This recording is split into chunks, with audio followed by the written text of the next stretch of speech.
As America expanded west, few people recognized the promise of the country's frontier rangelands. These were lands to get across, places to put in memory. All this began to change after the Civil War. Someone recognized the vast herds of Texas longhorns, brought here hundreds of years earlier by the Spanish, could feed the country's growing population. So when railroad tracks finally stretched across the continent and reached into the far corners of the American frontier, everything began to change.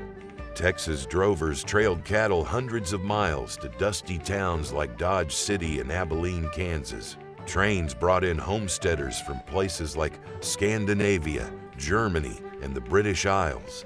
And the trains chugged back with cattle for the meat packers of Chicago.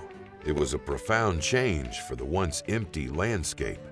George Grant, a Scotsman, convinced 40 others to found a settlement in Kansas. They named their town Victoria after the British Queen and began their work of improving the native cattle that grazed their pastures.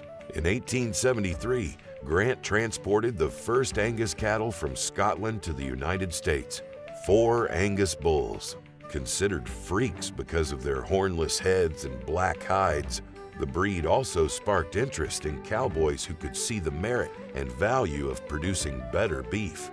By the time of Grant's death in 1878, the breed had left a great impression on America's cattlemen, fueling interest in more importations down the road. Today, more than 40% of the American landscape is devoted to grazing cattle. 750,000 individual family ranches and farms raise cattle.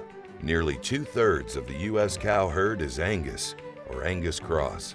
And from these rangelands, once considered places to get across, are landscapes of hope, ensuring millions of people around the world won't go to bed hungry tonight.